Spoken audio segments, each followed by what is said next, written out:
welcome you warmly. Good morning, good afternoon, good evening, depending on where you are.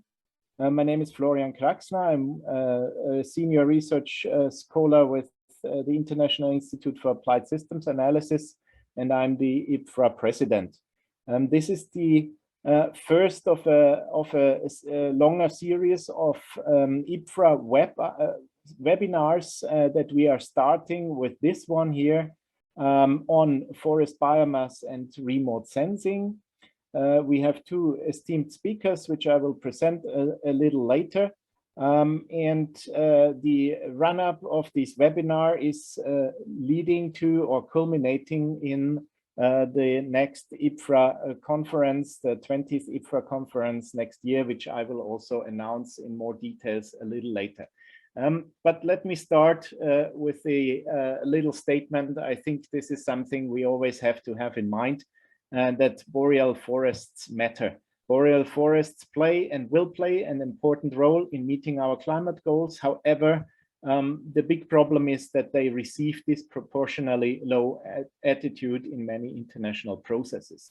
And this reason and also other reasons already led in 1991, so 31 years ago, 31 years ago, to the foundation of this IBFRA, the International Boreal Forest Research Association.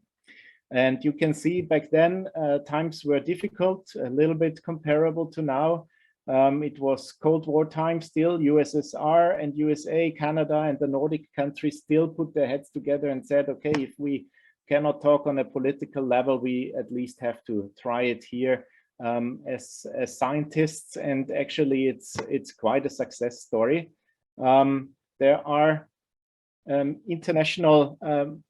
there's an international character behind this Boreal Forest Research Association, and this kind of public international character should bring together forest experts, policymakers, civil society organizations, and other stakeholders from boreal forest and other forest zones globally. And the mission is, amongst others, to promote and coordinate inter and transdisciplinary research to increase the understanding of the role of the circumboreal forests, but also, as mentioned earlier, to bring the boreal importance to the attention of the people. And there is a long list of products, as you can imagine, that arises during 30 years of activities that are comprehensive studies of boreal forests and evaluating boreal forests' roles in providing stability of the Earth climate system and global bioeconomy. We have about 20 to 25, this is fluctuating, international experts forming the IBFRA steering group. There is a real long series of broad international studies that are brought up through IBFRA. There have been scientific expeditions all over the Boreal Zone, including, of course, Northern Eurasia and Alaska, Canada, etc.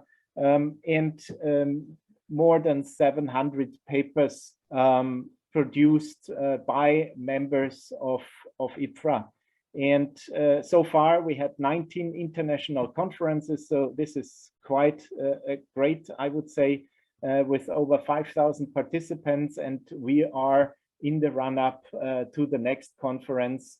We had the last one, the 19th in Alaska Fairbanks, as mentioned before, and we will have our next conference, the IBFRA 2023, which is the 20th IBFRA conference in Helsinki from August 28 to 31 in Finland, in Helsinki. The topic of the conference will be climate resilient and sustainable forest management. And it will have the following sub-themes, which from my point of view are super hot topics: decision support tools and solutions for a sustainable forestry, understanding linkages between ecosystem processes and management, from data acquisition to knowledge creation, and gameful forest interactions. This sounds interesting, I think. And with today, and if you check your Twitter accounts, you will see that we also fixed the first keynote speakers. Professor Martin Evans from Manchester, UK, Professor Karin Öhman from SLU, Sweden, and Professor Joanne White from Natural Resources in Canada.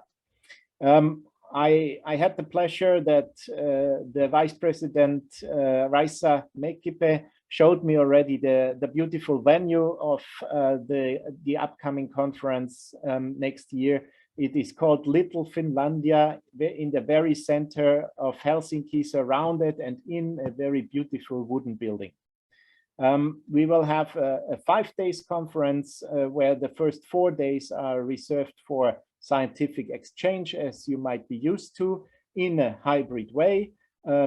Most or even all presentations will be given from people personally participating, but there is the chance to listen in from the outside. And the last day, the September 1st, will be reserved actually for excursions, side events, and project meetings. Important, the IBFRA abstracts call is open. Please visit www.ibfra2023.org for submitting your abstract. Registrations will open very soon in January 2023. And yes, again, please save the date. It's an important date, it's an interesting date, and submit your abstract by latest January the 15th, 2023. And with that announcement, which is a very important one, and as I said, the webinar series is a run-up to this conference. We will have on a monthly basis a IBFRA seminar, so the next one will be in January. I would like to present the speakers. The first speaker is my dear colleague Dmitry Schepaschenko. So he's also a senior researcher with the Agriculture, Forestry and Ecosystem Services Group, and at the same time a senior researcher at the Novel Data Ecosystems for Sustainability Group at IIASA. He coordinates the Boreal and Mountain Forest Working Group at the International Union of Forest Research Organizations, who is a co-organizer of this webinar. And he has more than 30 years of really deep experience in the field of forest ecology, forest management, and remote sensing, with a very special insight, I must say, in boreal forest. And this presentation will be about forest biomass, remote sensing, and mapping, so very close to the title. I hope that we will receive here a very nice overview of what is ongoing, what are possible methodologies to be used. And as a follow-up, we will have our second speaker, which is Maurizio Santoro. He is a project scientist with gamma remote sensing in Switzerland. So you see that the base countries are not necessarily boreal countries, but of course, particularly with the research topic, remote sensing, scientists can look into any place of the world, and we are very happy that we have such experts within the boreal forestry domain. His main duties in the gamma remote sensing Switzerland include SAR data processing and applications of SAR and INSAR for thematic mapping. He is involved as a PI and co-investigator in several international projects on the use of Earth observation data to characterize parameters of the carbon and water cycles at local, regional, and global scales. And he was the lead of the technical development behind the biomass SAR, globe biomass, and CCI biomass algorithms, and the main responsible of the project's AGB map products. So I think this is absolutely great that we have you with us. Maurizio will speak about strength and limitations of boreal forest biomass maps derived from radar satellite observations. So here, as promised, following the broader presentation by Dmitry, we will go into much more details, and we are very much looking forward to that. Before we start into the first presentation, I would give you some housekeeping rules. So the presentations will be about 20 to 30 minutes. I will try to have questions, Q&A sessions after each presentation. I think then the thoughts are very fresh and we should get them asked and answered by the presenter. And please, you can ask by raising your hand through the respective application on the bottom of the Zoom window. And you can put in your questions into the chat and I will read them out for you if you prefer so. And with that, I hope that you can enjoy this first IBFRA webinar. And I would like to hand over to Dmitry now to please share your screen. Let us know if I forgot something in introducing you or the topic, and please go ahead.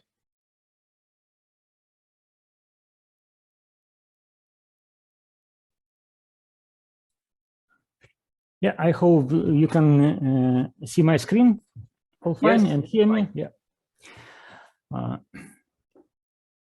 Hello, everyone. Thank you, Florian, for nice and comprehensive introduction. I would talk about forest biomass remote sensing and mapping, an overview, and also mention several projects where we at IIASA are involved. But let me start first with short information about IBFRA, where I'm leading a working group related to boreal and alpine forest ecosystems. IBFRA is a co-organizer of this event, and in general, we do lots of activities together because of focus area are similar with IBFRA. So IBFRA is one of the oldest and largest network of scientists and research organization and stakeholders. It was founded in 19th century. Currently, it's based on Vienna in Austria. And you can see some statistics here. And one of the major activities of IBFRA is linking people and the stakeholders. And you see they organized about 70 meetings per year. And one of the major events is IBFRA World Conference, which are organized every 5 years. The next one is in 2024 in Stockholm. Another boreal country. So next year you have a chance to visit IBFRA conference, and then in 24 again visit Nordic countries for the IBFRA World Congress. IBFRA cover basically all area related to forest from ecological point of view and for interaction between humans. So please visit sites specifically made for the conference, look at the IBFRA video, a link provided here, or visit the web portal to learn more about this international network. So, and let me now return back to remote sensing and forest observation. On this slide, I listed major satellite missions which are focus on biomass estimation. Some of them are already in space, another one in planning, and also I provide here a link to this table and more information provided in CEO's LPV biomass document. Some of missions are a little bit delayed, so here you can see an updated information about expected launches. Mostly here listed missions which are based on SAR radar missions or LiDAR missions, which are more suitable for estimate forest biomass in contrast with optical one. New satellites appear every year or every second year, and if you look at the products which are based on this remote sensing observation, they appear even more often, and sometimes it's for not specialists, it's not possible to follow all advantages and advances in this field. Here I listed some recent product related to canopy height.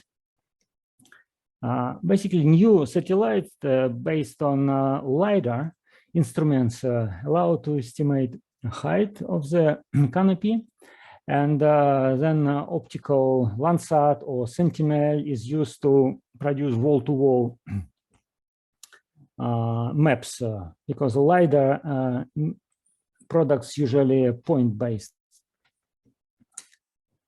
And this presentation will be available, and you can use all these links, which link directly to the data sets and the paper. Also, quite important information provided by land cover maps for forest estimation biomass or masking trees from other land covers. And recently was produced a Copernicus global land cover service, which started in 2015 and then annually follow up. The advantage of this product, this is relatively high resolution, 100 meters, and provide 10 forest classes. And also, it's not only forest, non-forest, it's also percentage of tree cover in this 100-meter pixel. There are even more high-resolution products like European Space Agency World Cover, which goes down to 10-meter resolution. However, at this resolution, we have only one forest class.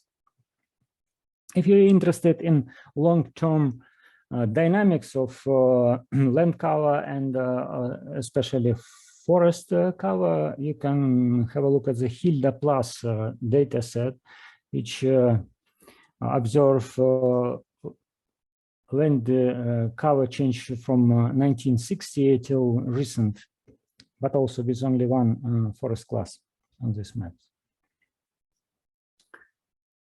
Now I would like to present you GeoWiki, the tool which developed at Yassat, International Institute for Applied System Analysis. This web platform designed for validation global maps.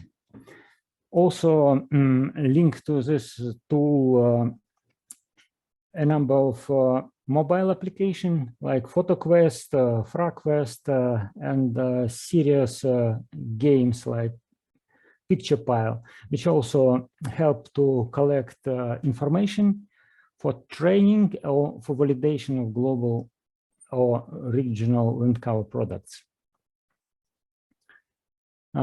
If you look at very high resolution imagery, you can see quite a bit of forest features which can be recognized. Also combined with vegetation indexes, time series, and Sentinel time series. One can see land cover type, homogeneous or heterogeneous pixels, disturbances, at least recognize low and high biomass areas. Look at some management features as well. We use this tool, as I said, to collect data and estimate accuracy of some global product. The advantage of such a look at high-resolution imagery, time series of vegetation indexes, that you can collect statistically proved sample with a ground-based information. Sometimes we just have whatever observation was done, but here we can better plan and statistically look at different places and see what is going on here and there. One of product which came out of GeoWiki campaign is forest management intensity map, which we produced and published this year in Scientific Data Journal. This product has a 100-meter resolution, focus on year around 2015, and it has classes started from primary forest, managed forest, low intensity, high intensity. You see here the major classes which are recognized of this map.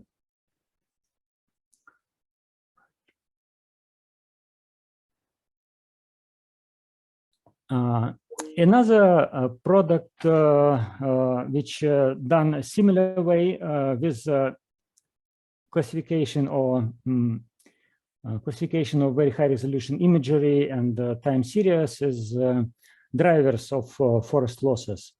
One map published by Curtis in the year 2018. You see some information about this paper, and another one which produced recently by IIASA has a higher resolution and look at the more drivers of forest loss. This map only focuses on the tropics, but now we have plans to expand to the boreal forest, and also people can participate in expert campaign using GeoWiki and be co-authors of future papers. This information available at GeoWiki newsletter, which we publish every few months, reporting about our products and the next campaigns which are planned. Here is two products which I announced, and also some earlier product looking at agriculture, forest mask, land cover, human impact, and so on. Here we go to the forest and measure forest on the ground, and Forest Observation System Network is a platform for collecting ground data and sharing them. So all data presented here are freely available, can be downloaded and used by anyone. Also, be collecting the data. If you want to contribute to this network, please, you can do this. It's a global network, forest plots with accurate coordinates and estimated biomass. This information can be used for training and validation of global and regional biomass maps. And I always try to promote data sharing, because for ecologists, it's quite, and foresters, it's not common to share the data, but we really can have much more benefits by sharing own data, because what we can do with 1 or 10 or 100 plots, almost nothing. But if we collect collect our efforts and collect more ground data, then much more interesting tasks can be solved with more input data. I would like also to mention our paper, which are focused on Boreal country, Russia, in this case, where we use remote sensing product, two products, globiomass and IIASA biomass. About these two products, you will learn a little bit more from next presentation from Maurizio Santoro. But in this case, we use these two remote sensing product and ground data, National Forest Inventory data, and the Forest Observation System data, which I mentioned before.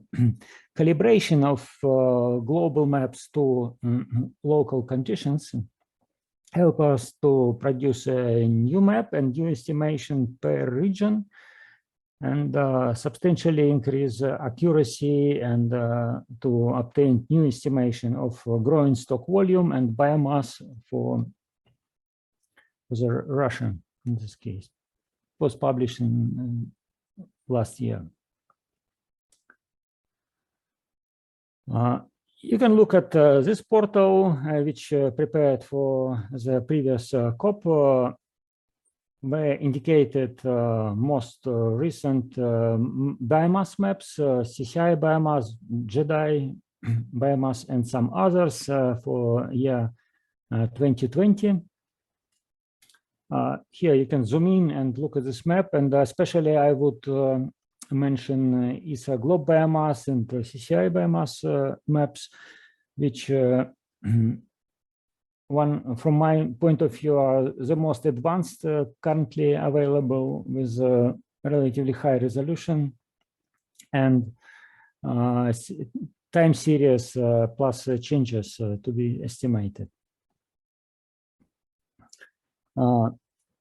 Once again, about importance of validation and calibration remote sensing product, because from the space we cannot really measure the mass of forest. It is kind of estimation, and without ground data and protocol, special protocol how to do validation and calibration, we cannot really fully estimate and fully get used of remote sensing data.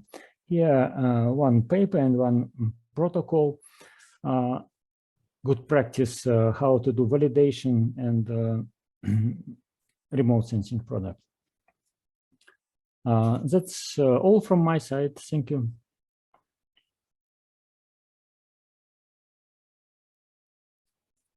Thank you very much, Dmitry. You can, I think, unshare your screen if you like.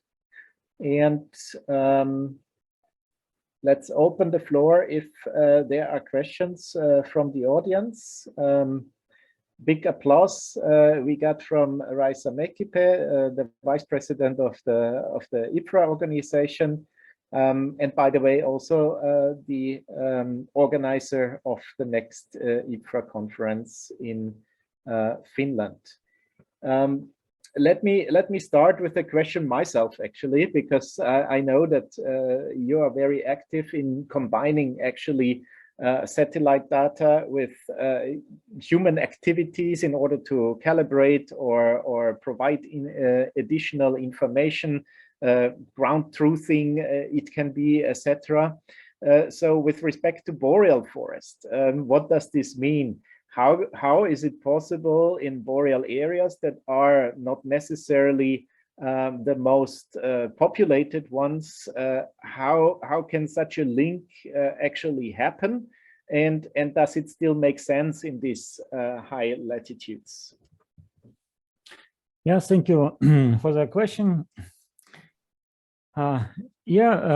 That's why it's very important from my point of view to collect both ground data when people who are really working in the forest to provide some data which can be linked with remote sensing, and also use this approach very high resolution imagery, very high resolution time series of vegetation indexes, which are also considered as a NC2 data,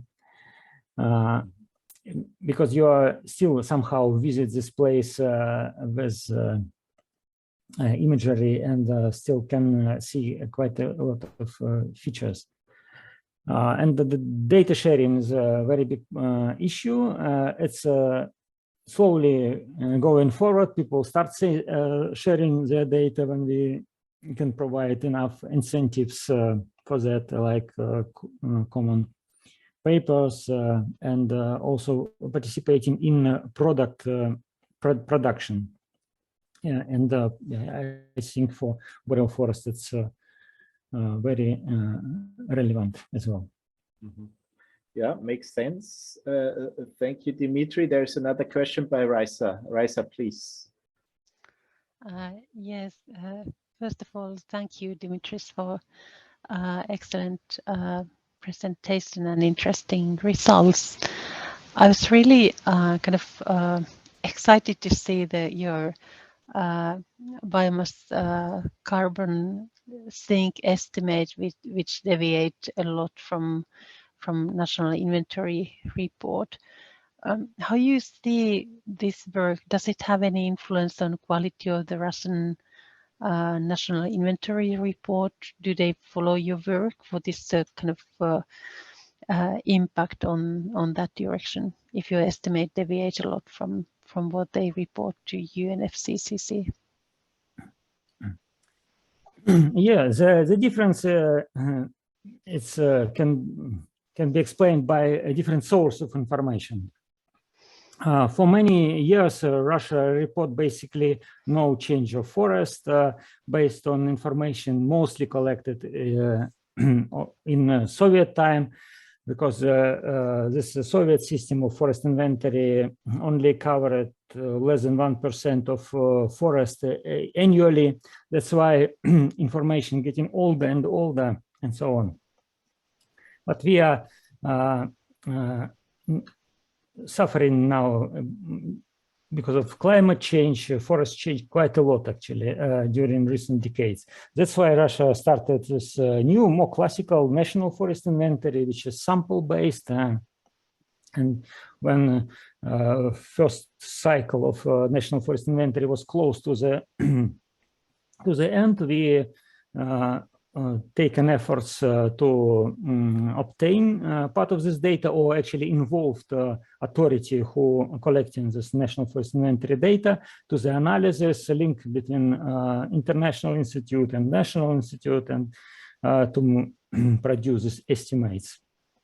Yes, it was work fine, and now Russia going to use this new data obtained from national forest inventory for UNFCCC reporting and FAO reporting. It's in the process. It will be slowly getting in place. But of course, they're not based on our research, because we only make an experiment, took probably only 12% of national forest inventory data, and now they use a full set of plots and receive a new estimate. And also second cycle of national forest inventory started in the year and last year. So second inventory will give more trust to the data. When it's measured twice, it's easy to evaluate. Thank you. Okay, thank you. Thank you for your question. And in case there's another one upcoming, just an anecdote here with respect to Russia. Unfortunately, we have this situation with war on Ukraine. However, funny enough, one must say that IIASA, as an expert on global forest biomass data, but also generally on the Boreal data, is requested more and more to provide and share data on Russia, because you cannot receive anything from Russia at the moment. Also, we stalled all our projects. However, we are and have a 50-year history on working on Russia, and of course accumulated a lot of knowledge here. And there are a lot of requests now coming in, since the land area is so huge that it needs to be considered with whatever research you undertake on a global level, be it carbon stock, emissions, fluxes, etc., the soil, you name it. So this is very interesting that actually this present situation increased the interest with respect to Russia, and we cannot even handle all the requests because, of course, these are not paid projects, etc., but we try our best. So if there are no more questions from the audience, I would like to move on in the sense of time, and would like to thank you very much again, Dmitry, excellent overview, and move over to Maurizio, who is going to dive deeper, so to say. Welcome, Maurizio. Please also, amend what I didn't say with respect to your own position or with respect to your presentation, and guide us through. That's fine. Thank you, Florian, for this introduction, and thank to the audience for being here and for being now guided through this presentation. Yes, this should come up now. Yes, great. So actually, my name doesn't suggest really a boreal origin, and also the place where I'm based isn't really within the boreal zone. But there is a reason why I have been working actually in the boreal zone for a long time. I did my PhD in Sweden, and I was working with satellite data over Sweden and over Finland and then over Siberia. And then it went on, and I never was able to get out of of this kind of activity. So actually what I'm going to do here is to guide you a little bit through a journey in terms of a set of forest biomass maps targeting, well, not only the boreal zone, but I will focus here on the boreal zone. And the common denominator here is a set of observations that are coming from radar. Why radar? Well, radar has one particular advantage over any other type of measurement from space, is that you can always get an observation because radar doesn't depend on solar illumination, and it is not affected by clouds. So you will always see the Earth from space. And that guarantees you quite some measurements, and they're always sort of stable in time. The only problem is that radar missions are not that operational yet. They're becoming. So you always have to face a different set of observations, and this has then an impact on when you're developing something that you always need to adapt. So in this sense, you already can understand a little bit what is the strength and what is the limitation of the maps that we can create. But let me go through these steps. So I will give a brief introduction on the role of radar observations, a little bit on top of what I mentioned so far. And then I will speak about how we estimate forest biomass. And when I refer to biomass, I refer to a variable that is related to biomass, primarily growing stock volume or above ground biomass. So we cannot see below the ground, so below ground biomass is not really a component here. And then I give you 4 examples of large area mapping, which are chronologically arranged, and they have different acronyms. Some of them were introduced by Dmitry before, and I actually have to thank both Florian and Dmitry for the great talks, because they really paved the way for what I'm going to talk here. And that wasn't really organized, so it's really fine for me.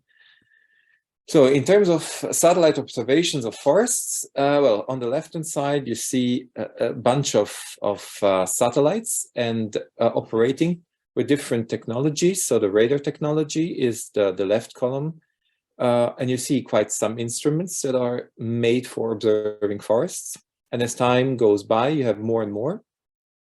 You have optical instruments. They are not really there to see the structure, so also to see the biomass, but they are mostly related to biogeochemical processes in vegetation, and only sort of a little bit less indirectly related to biomass. And then you have the LiDAR, so the lasers, and they really sample the structure, but they are sampling, so they are not really imaging, so looking at the whole Earth. And also there is quite a large number of sensors that is operating now and will operate in the future. If we focus now on SAR, so SAR is an acronym and stands for Synthetic Aperture Radar. So it's one way of using radar observations. The trees that you see there give you a little bit an impression of what all different radars see depending on their wavelengths. So if you take this Austrian pine, what our eyes see, depending whether the wavelength is 3 centimeters, 27 centimeters, or 70 centimeters, you see different levels of the forest. More the canopy with a short wavelength, more the trunk and the large branches with an intermediate wavelength of 27 centimeters. And then you really see the trunks, the stems with a 70 centimeters. A LiDAR instead just it gives you a profile, but as I said, is a sampling. And so you see that structure somehow is really captured by both radar and LiDAR. So eventually what we want to foster is really this kind of synergy between the two.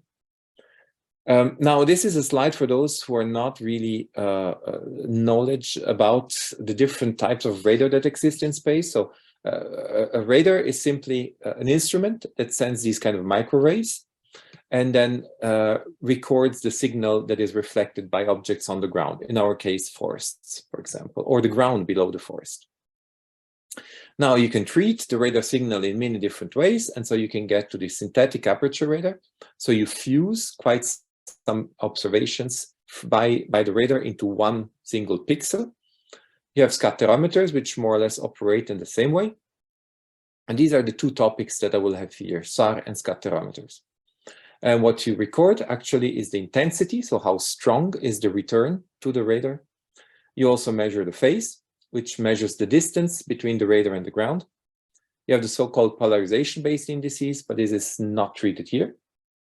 And if you start combining two images or more images, then you get into these advanced techniques referred to interferometry, polarimetric interferometry, tomography. And they really sense much more the structure of a forest because you're really scanning through the forest at different levels. But again, this is not here a topic that we are going to investigate for the very simple reason that the techniques on the right-hand side, the advanced techniques, are not that developed from space. They're mostly developed from airplanes. And so what we are left with is actually the part on the left-hand side, so the intensity, so the scattered value. And this is just also to show you how many satellites there are in space right now. I'm not going to list all of them, but I just draw your attention to the three different colors. And these tell you the three different wavelengths that are mostly in space in terms of radars. So the 3 centimeters, you see primarily the canopy, C-band, which would be 6 centimeters, and it shows you canopy and a little bit of the branches. Depends then also on the conditions of the vegetation, if it's dry or not. Then you see a little bit more if it's drier or frozen. And then you have this L-band, 23 centimeters, and there we go more or less into sensing the trunks and the large branches. It's a long list, and there are more and more satellites coming. But in practice, as I told you before, there is only one really radar observable that can be used nowadays to map and monitor biomass, and it is the backscattered intensity. So this image here just shows you from a Sentinel-1, which is a European satellite, taken all the images in 1 year. How does it look like from a radar perspective? And you see the greener means the more reflections there are, and this is actually also a measure of biomass.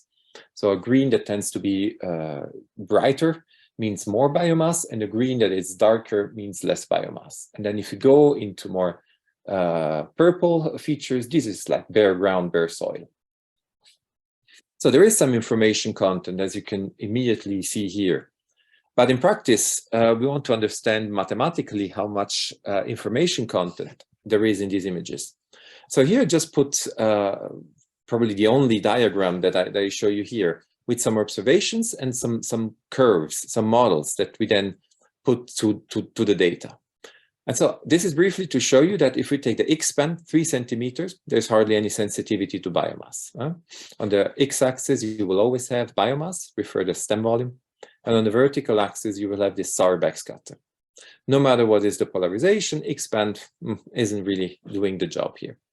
When you take the 6 centimeters of C-band, you have a moderate to weak sensitivity to biomass. Particularly, this sensitivity decreases for increasing biomass. And a much larger sensitivity you have at L-band, so this 23 centimeters, because you see more through the canopy. And so you sense the different elements of the vegetation. So that's something that we have to do in order to understand how to use the data. And then the thing is that when radar observes, it observes quite many times the Earth. So you can have like 30, 40 observations per year, or even more, 100 or 200, depending on how often the frequency revisit is. But an interesting aspect that is common to all these radars is that not only depending on the frequency, so the plot on the left-hand side, but also depending on the season, you have more or less sensitivity of the signal to biomass.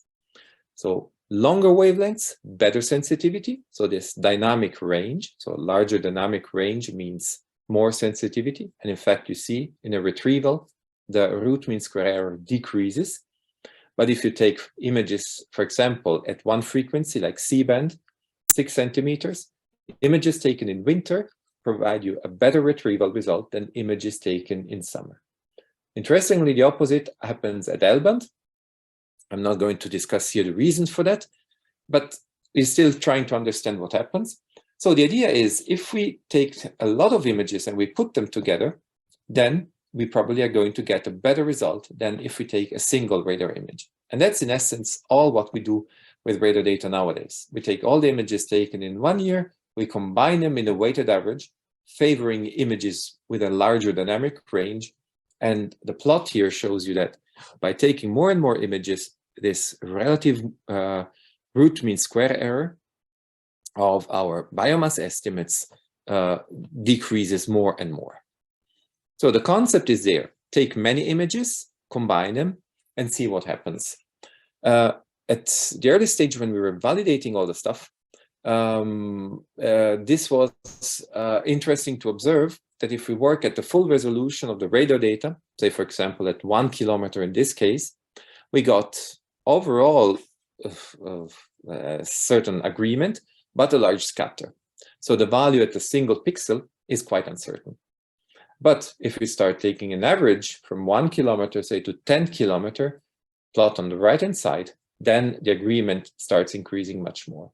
So radar is really capable to give you the spatial distribution of biomass, provided that you start doing a little bit of averaging. To confirm that this concept is valid, in the middle, you see like curves that show you by increasing the pixel size, so by averaging, how much the relative RMSE would decrease. And this is for 3 regions within the Boreal Zone. So we know all the theory, and now we go into these 4 examples. So the first thing that we did was use one satellite back then in 2010, and it was called Yassat with the IIASA instrument. And with that one, we just prototyped all the mapping in the Boreal Zone for 3 regions in Central Siberia.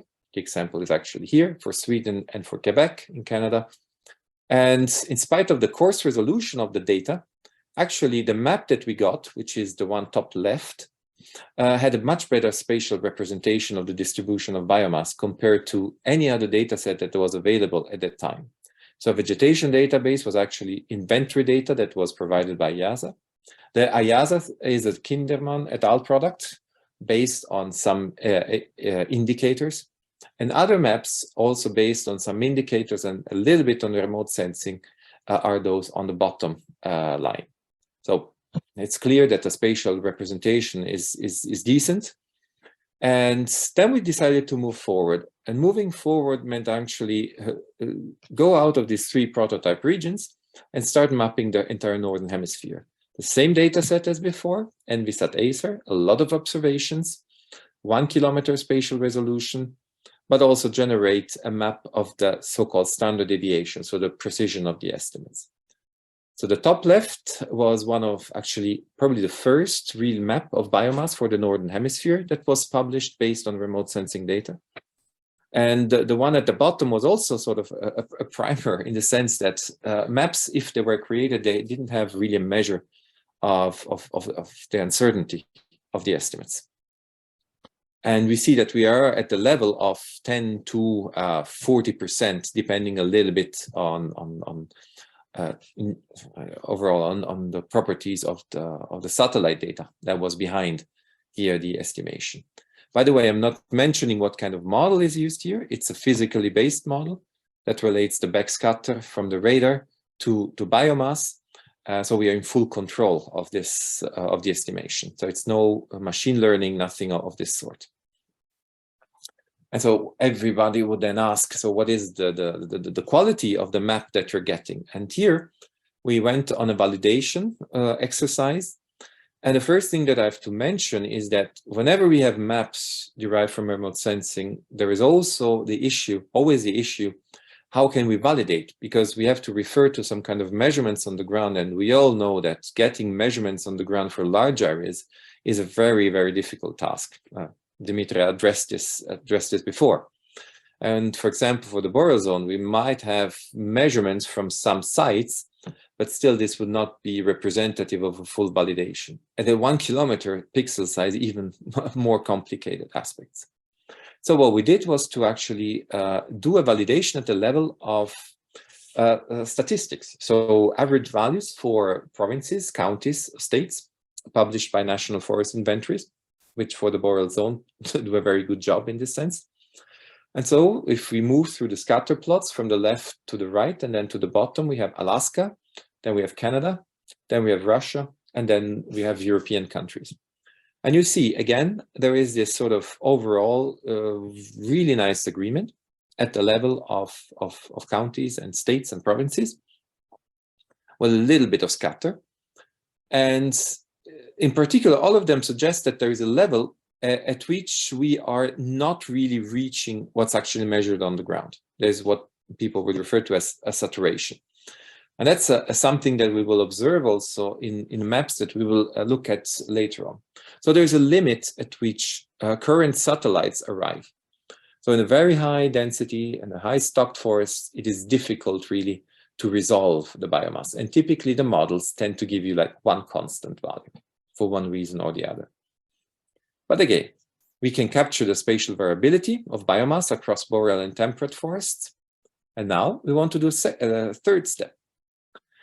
Before we do the third step, yes, I would like to show you a little bit another type of study. So this map of GSV was converted into carbon, total carbon, with allometric functions. So first it was in this paper by Turner et al. And what I want to focus here is on the numbers. And you can see if we compare the numbers from the map, which is the table at the top, with the numbers that are provided at the bottom, in the table at the bottom, from different studies, you can see that there is actually a nice agreement. And so even more confirming that estimates from remote sensing can be of a quality that can be compared to statistics that you get from inventory measurements. But now, when we have done the Northern Hemisphere, we were tasked to advance more and to do the globe. And this was an activity called globiomass. And as also the activities that I showed you before, it was all sponsored by the European Space Agency, which understood the role of remote sensing in the context of carbon monitoring. And so this is the outcome of the study, which we'll call globiomass. And here we are not really changing the year, it's still 2010, but we're changing the size of the pixel, 100 meter instead of 1 kilometer.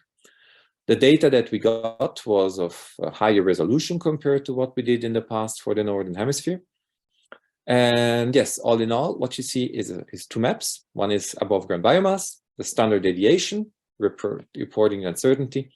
And then you get also a histogram of the distribution of biomass in terms of the latitudes. So of course, the tropics store the large amount of biomass, But the Boreal Zone between, let's say, now 75 and slightly less than 60 degrees north stores also an amount of carbon that is comparable more or less to the temperate part. So not and a little bit more than the subtropics. So it's not a marginal region of the Earth, as Florian mentioned before. And just to let you understand what is the difference between this study, so globiomass, and the one that I was talking about before, with the 1 kilometer, just the spatial resolution. You can really see that the levels of detail that are introduced at 100 meter is much better than what we got at 1 kilometer. You start seeing all the individual cutting activities. This is now a region in the Irkutsk Oblast in Siberia. Well, it's a really heavily managed area, and you can start seeing what kind of level of detail you can obtain in terms of the estimates. But again, we're all able to produce maps, but what is the reliability of these maps? So another scatter plot. And this time we were able actually to compare with inventory measurements from the ground, either from national forest inventories or research networks. And this here is also then subdivided into different zones. And in particular, you see that there is a large scatter also for the Boreal Zone, but overall the trends are okay. And confirms, again, radar measurements, they're great to capture the spatial variability of biomass, but at the level of individual pixels, you may have a large uncertainty. When you start averaging over certain areas, so then you are doing a much better job. And indeed, this comes now to the question. We are not the only ones that create maps. There are other groups that create biomass maps. What is the uncertainty of all these maps? So here's a latitudinal profile from different maps that were created around the year 2010. And you can see for each latitude, there is a large scatter. Well, let's forget about the green one, which is completely off. But you can see there are some regions where there is really not a common understanding of what kind of biomass is there. So this kind of study tells us we need to get more accurate. And but there is an overall problem. Above ground biomass is not derived, are derived from satellite observations that are not really measuring biomass. So what we all do is to collect some type of measurements, and we take some models that we think might best fit the data, and we derive these maps. So the overall crucial question is how to best integrate measurements and how to do it in a way that we reduce this kind of uncertainty. And one way of doing this is also to explore the temporal dimension. So we now are moving in the current years from static maps of biomass to a time series. And you can see there are many different activities that are going on. CCI biomass mentioned before is one of them, currently with 3 maps, but extending in the nearest future towards more years. And it's the only one actually working at 100 meter with such a high temporal frequency. There are other data products, but here we target a different spatial resolution, 10 kilometers, 25 kilometers, but also an extended range so that we get more confident on the trends. And here I would like to show you 2 examples. Well, CCI biomass, first of all. CCI biomass is using the experience from globiomass, but it goes in time. And the idea is also to get out maps that allow you to quantify the changes in biomass. What we use, as I said, is a combination of radar and LiDAR, for the obvious reason that they are most sensitive to biomass of all the measurements that you can take in space. But still, these are not the optimal measurements. But we have to move somehow to understand a little bit what's happening. So if we take the 2 maps of CCI for the 2 years and we take a difference, that will be how it looks like. And people will think, oh, okay, that's interesting. The Boreal Zone, there seems to be a slight increase over 8 years by 10 megagrams per hectare over the 8 years. So this is not a rate.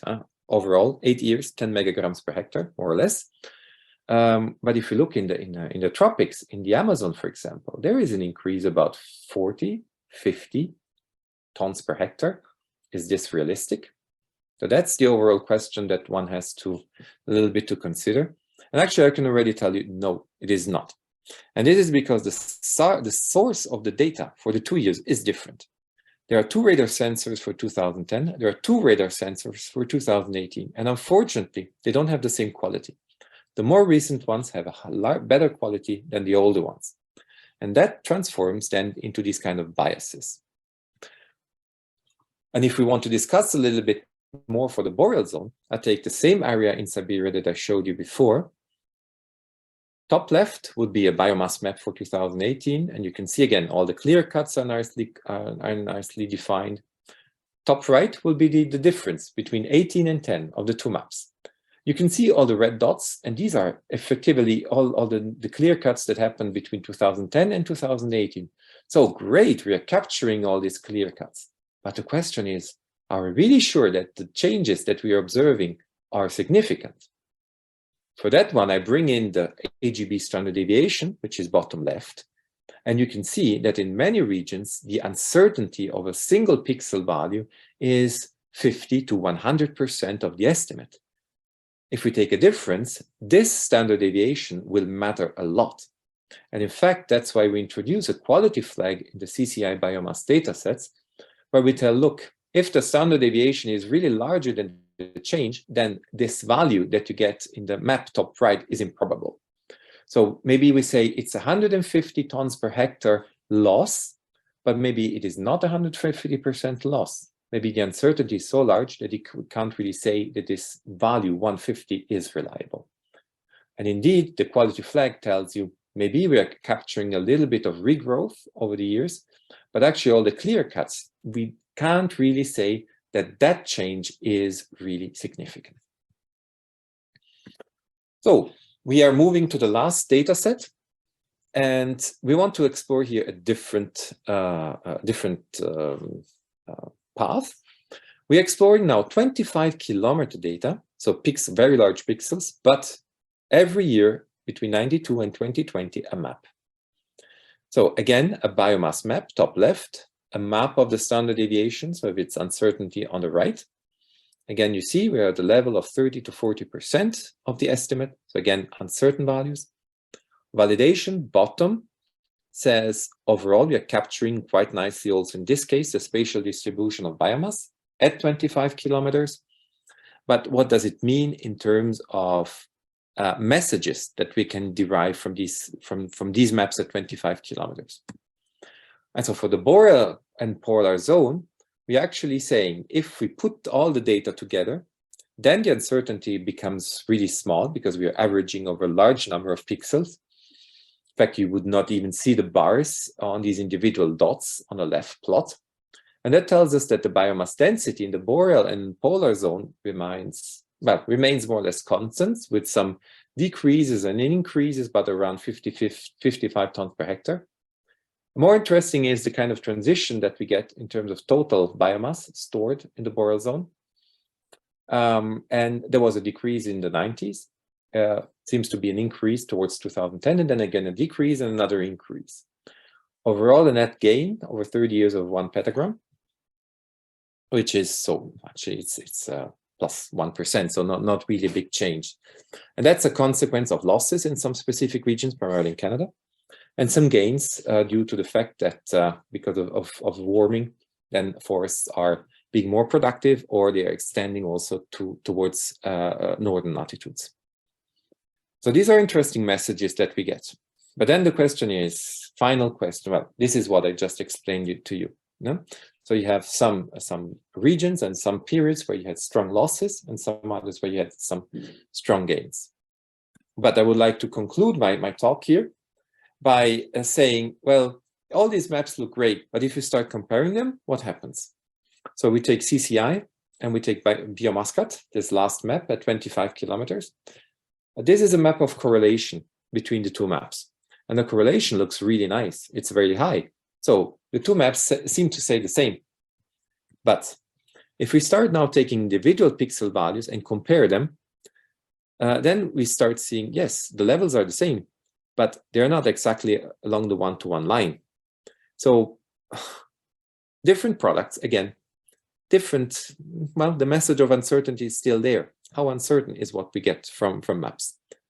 And from one or the other reason, sensitivity of the signals, models are employed, and this explains, again, also in this case, the difference that we get.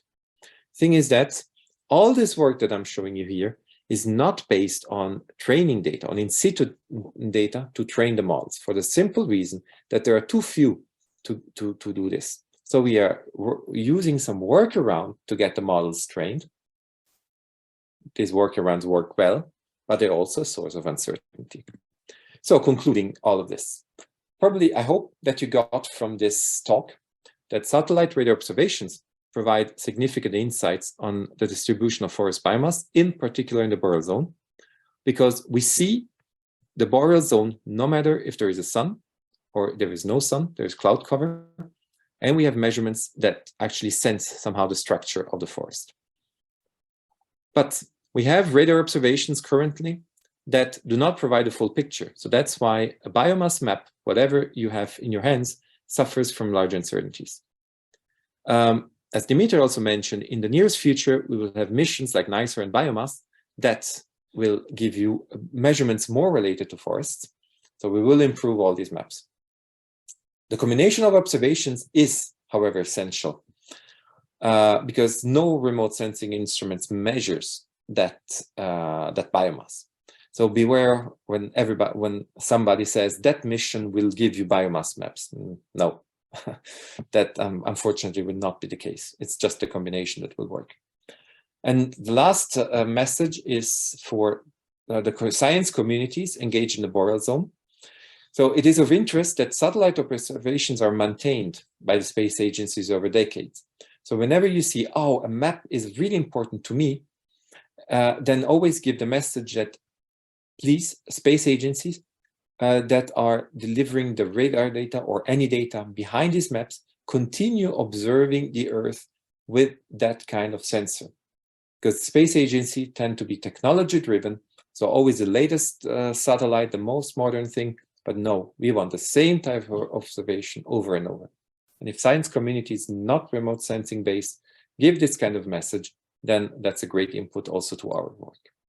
So thank you very much for your attention and for hosting me today. Thank you. Thank you very much, Maurizio. This was really great. I sent you some virtual claps here in order to substitute the audience's claps. You gave a great presentation that also made me as a remote sensing layperson follow and get some clues out of that. Never compare apples and pies and pears, etc. So this applies also here. That's very important. Let me still ask you a couple of questions. I think that is also interesting for people who are not experts in remote sensing. So I got that the learning over time here in your research theme is immense. So learning curves seem to be really steep if I look at the different products from different years, but also, yeah, the quality you mentioned of the different tools that were applied. There was recently the discussion, and I know that countries are not so happy if there are assessments made that are forest related based on satellite information only. Now, no matter if this is radar or any other technology, they insist, or people insist, that you cannot have any impactful or meaningful conclusions for that without comparing that decently with ground truthing, with data that is collected in the fields, that is, and we know all how cumbersome that is. So what's your opinion with respect to that status quo? What's the impact already? Do we really still need all these field data in order to compare with or to calibrate with? Or what do you think? This is my first question. Maybe I put all my questions on the table. The second one is a little bit relating also to the information that Dmitry gave, where a lot of information is, at least the trend is towards that one, that there is complementary, or instead of field data validation and calibration, there is this crowdsourcing data used. Is this a comparable quality for the work you are doing? So this is the second question. And the third question is around forest fires. You have shown areas, scoblast, etc., where we know that a lot of fires are ongoing. What's the effect here? Is this just considered yet another clear cut, or how do you consider that? So these three questions, I would be happy to have a short answer. I know time is precious. I'm very sorry, but these are interesting questions, I think, for the audience. Yeah. So the first one is actually is correct. The way of understanding the maps by themselves, they have all their caveats, and it's very important to report what a map can do, but also what it cannot do.